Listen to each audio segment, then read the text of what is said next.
Good day mga Pajaffers, this is International Master Jem Garcia and welcome back to our YouTube channel. So ngayon po, medyo matagal-tagal tayong nawala pero ako'y muling nagbabalik kasi na-invite tayo sa Kamatsas Invitational Grandmaster Tournament. So dito po yung palaro ni I.M. Roderick Nava, si Kamatsas po. And pasalamat tayo, na-invite tayo sa kanyang tournament at dito nakalaban ko po si W.I.M. Lu Miaoyi. Ayan, sa round number 2 nitong kanyang palaro. So tingnan po natin kung ano ang nangyari. I-analyze natin yung aking laban against W.I.M.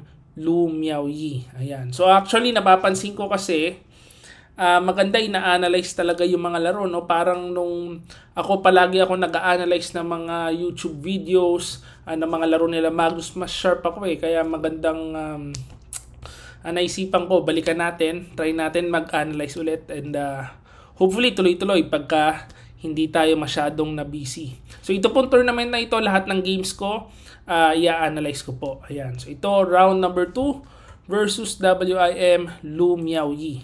Ayan. So ito nag-start with E4.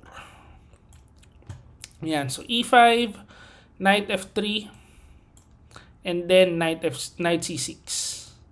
So dito, ang parang preparation ko, napansin ko dun sa mga games niya is Bishop C4 palagi. Ayan. Ito ho ang palagi niyang ginagawa. No? So dito may preparation tayo, mahaba preparation natin. Pero medyo nagulat tayo na gano'n siya nag-Bishop B5 Kaya kung mapapansin nyo, napaisip ako dito pagka Bishop B5. Dalawa lang naman kasi ang linya dito. Either magda-Knight F6 ka para sa Berlin or magro-Ruy Lopez ka. No? So, naisip ko si Lu Miaoyi, atakador. Baka kung anong preparation niya doon sa Ruy Lopez mainline, nag-Berlin na lang ako para palit-palit kagad ng pyesa. Mawala kagad yung queen. Kung mawala yung queen, alam niyo naman yung Berlin di ba? Palit-palit kagad ng pyesa. Less po ang chances niyang umatake. Tapos try natin gapangin sa endgame. So nag-castling, kain, rook E1. So ito mainline lang ito Knight D6, capture, Bishop E7, Bishop F1. So sinusundan po namin is mainline. Pagkakain, castling, D4, and Bishop F6. Dito ako unang nakaramdam na prepared siya. No? Aside from napakabilis niya puntomira, ang tinira niya kasi is Rook E2. At itong Rook na yan, medyo kakaiba yan. So, usually kasi ang na-atras dyan sa E1 yan para, di ba, parang mas logical, mas safe. Kaso dito, sa E2 niya inatras, hinarangan niya yung bishop, pero mga idea po niyan, para mamaya, pag itong rook nakalabas, battery kagad, no? Makakasave siya ng isang tempo. So, iniingatan ko kagad, sabi ko, based sa oras niya, ang bilis niya tumira, 1:35 pa. Prepared si Lu Miaoyi. So, Knight F5, D5, D6, Knight D2, Bishop G5, tinira dito is Knight E4, capture, Rook C1, and Knight H4. Alam ko ito, mga linya pa rin to no? Kaya prepared na prepared siya. Ang bilis niyang tinitira. So, Queen D2. Para pagka nag-F5 ako, yan na kasi idea ko dyan. Mag-F5 na ako, tatamaan yung Knight. Meron siyang Knight G5. No? Pagka ganyan, papasok siya doon, papasok doon. Which is, yun pala ang best. Hindi ko alam yun Yun pala ang best. So pagka F4, papasok doon. Kakainin lang pala yan. Grabe. Tapos Queen G5. So yan po ang sabi ng engine. May mga threat na ganun. Fork. No?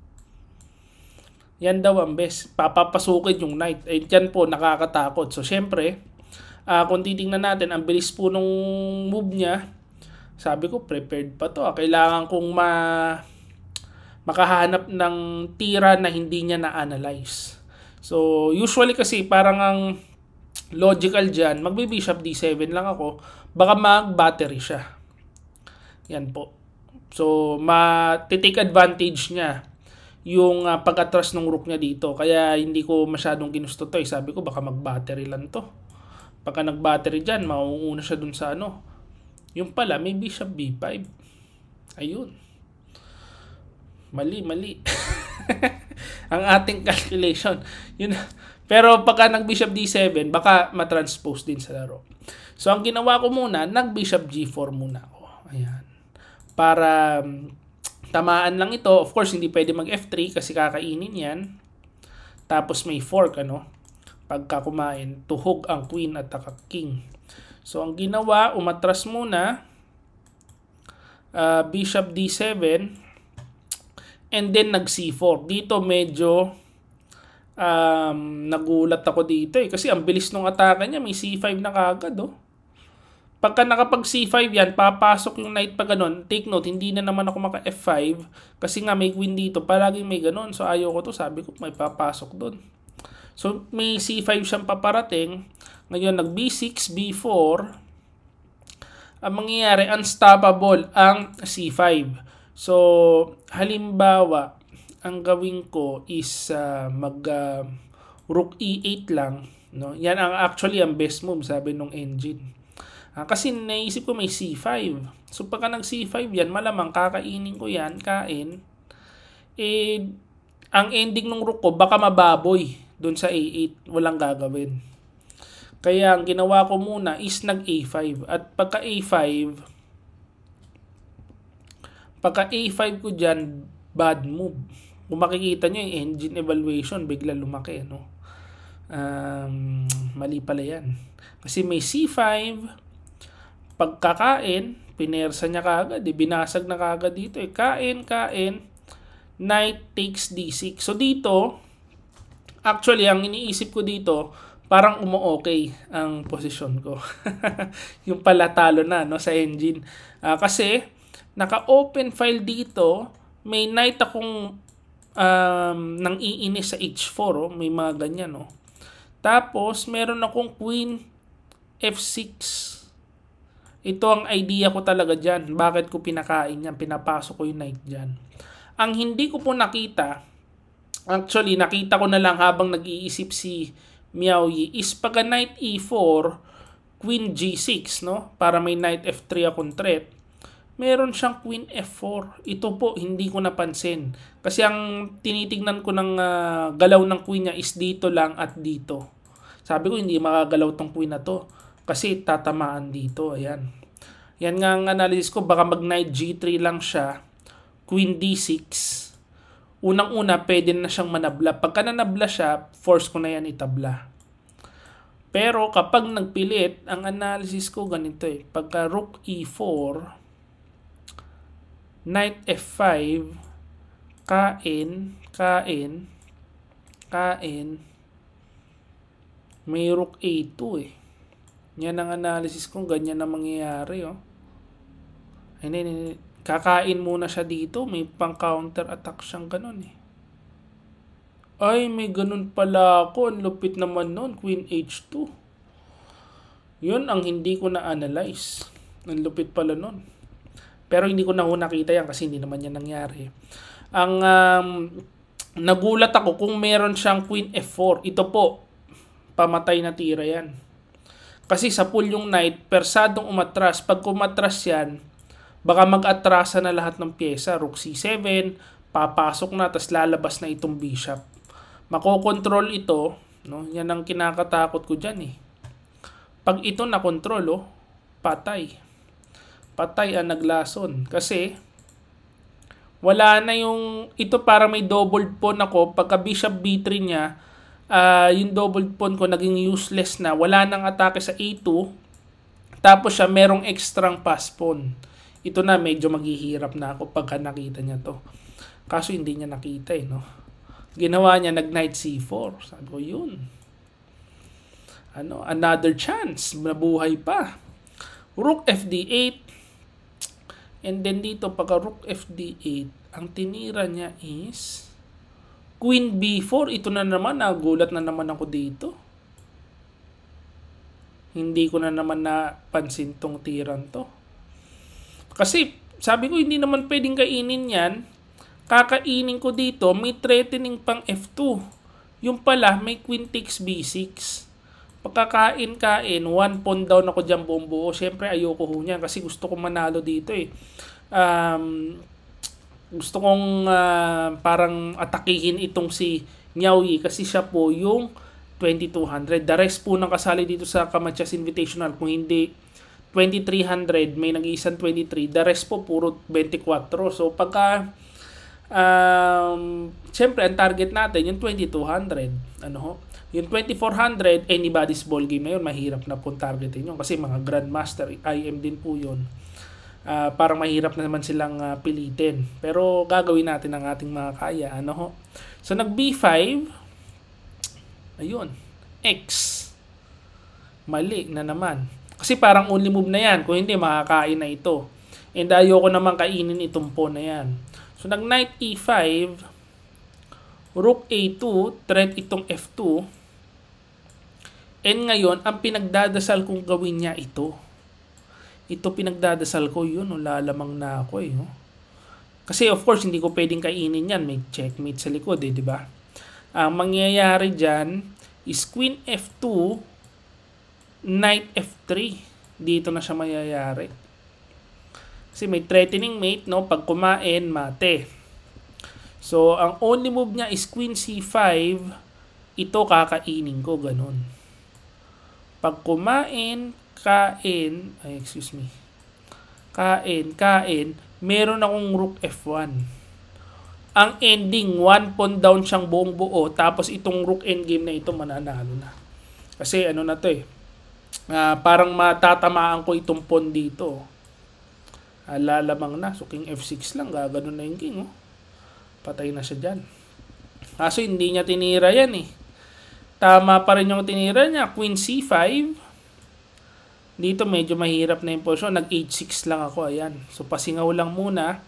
Para wala siyang yung mga ideyang kain. Hindi tayo na palaging nababackrank mate. Ayan. Tapos dito, ito na yung move na ikinagulat ko. Hindi ko ito napansin. Ito pagkakain niya. Kain. Sabi ko, nakita ko ito nung nag-iisip na siya eh. Mayroon palang check. Tapos, pwede siyang gumanito. Pero hindi ko ine-expect yan kasi mabibitin ito. Ano ho? Kaso nung tinira yan, naku, sabi ko, patay. Napasok sa matihan ng laro. Gusto ko sana yung medyo safety first lang eh. Pero wala na. Na-force na tayong mag-calculate.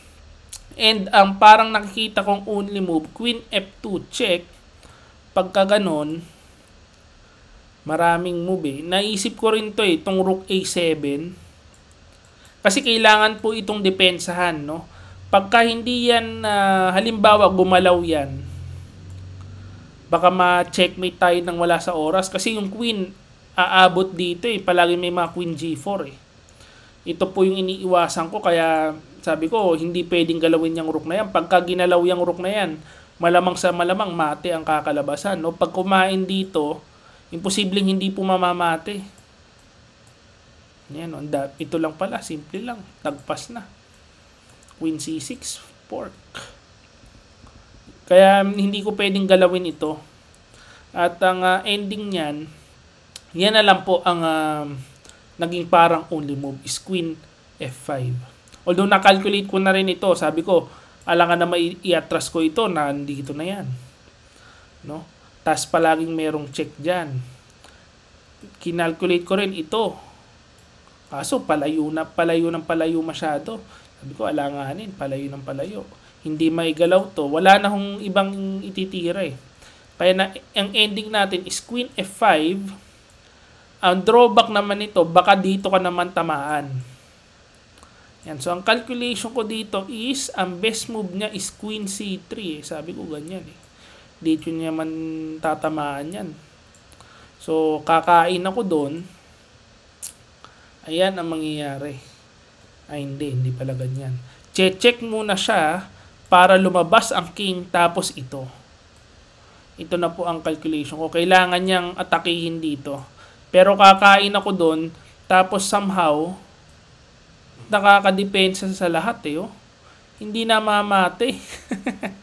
Pero parang pamati na. Yan, oh. Depensado lahat. Oh. Oh. Tapos may threat na ako doon. Somehow, hindi na mamati. Talaga saktong-sakto lang. May threat pa pala doon. Kaya na-force tayo only move is Queen F5. Diyan na po tayo napunta. Ayan. So, pagka Queen F5 niya, excuse me. Queen F2 check. Pagka ganun, Queen F5, dito na blunder na siya. Pagka Rook H8, King G6, Bishop D3, ito po ang fatal blunder. Kasi alam ko, kailangan niya itong bishop na to para matuhog yung mga pyesa ko dyan. Kasi pagka nawala yung bishop na yan, hindi na po makakamati yung rook at saka queen. Kasi pagka tsumik dyan, haharangan ko lang. Wala na yung ibang pan-check. Kailangan yung bishop. So pagka halimbawa, nangyari, tsumik siya, king G5, kumain, nakikita nyo, yung king ko safe na safe kasi hindi na po siya ma-check. Kasi wala na yung bishop. Ano? So, Queen E4, dito game over kagad. Ayan. So, Queen H3, Rook G2, and then pagka Rook G1, Rook G3. Ayun, na-checkmate natin si Lu Miaoyi. Ayan, so medyo naka-survive tayo doon. Actually, sobrang hirap na po yung position. Kasi, opening pa lang, kung ibabalik po natin, talaga na-shoot ako sa mahabang preparation niya. Ang galing niya rin. Memorize niya yung linya, oh. Ito, memorize ko rin to. Kaso, aral na aral niya rin, oh. Yung hindi siya nag-iisip dito, kinakabahan ako. Sako, hindi nag-iisip yung kalaban. Yan po yung mga warning sign, eh, na talagang preparado yung kalaban. Kaya hinahanap ko na kagad yung mga kakaibang line, no? Buti na survive natin ito. And ito po ay yung second round game ko. So actually yung round 1 game ko against sa IM Pao, kasi nauwi po sa tabla, hindi na natin i-analyze masyado. Hindi ko na pala gagawan ng video, excuse me. Ayan, so ipapakita ko lang ang aking current standing. Ito po yung tournament. So nanalo tayo kay Miaoyi and then draw ako ng round 3. So ito po, gagawan ko ng video yan. And i-analyze din natin anong nangyari dyan. Ayan. So bukas ang kalaban ko, 3 PM, si Megaranto Susanto Grandmaster. So ayan po si GM Megaranto. Ilang beses ko na po nakakalaban yan. Parang yung huling laban namin, talo po ako eh. Kasi sa SEA Games naglaban kami. Although tabla na yun eh. Pero nagpilit ako, natalo pa. Ayan, so tignan natin kung ano mangyayari bukas. At hindi ko na siguro masyadong pagpreparahan itong si Megaranto kasi ang tira po niyan parang hybrid. So minsan nag-E4, D4, Knight F3, C4, lahat po kung ano ititira niyan, naitira niya na. Kasi marami ko na siyang beses na kalaban. Pagka nagpre-prepare ako, nasa papagod lang ako, nasasayang ang oras ko. So i-analyze ko na lang ang ating mga games. Ayan. So, yan po ang ating game sa round number 2. Abangan nyo po yung game ko sa round number 3. And of course, ipag-pray nyo po kami ni IM Pao na sana maganda ang aming results. Ayan. Kasi kung makikita nyo, ang lalakas naman ng kalaban, no? Puro 24, may isang 23, and of course, si Lu Miaoyi may 22. Na almost 23 na rin. So, talaga pong mapapalaban tayo dito hanggang dulo. Walang pahinga na ito. Tingnan natin kung maganda ang ating performance. Pag-pray nyo po kami. Ayan, so dyan po tayo magtatapos. Hopefully, na-enjoy nyo po itong video natin. At kung na-enjoy nyo, please like this video and subscribe to our YouTube channel. This is International Master Jem Garcia. See you again next video. Bye-bye.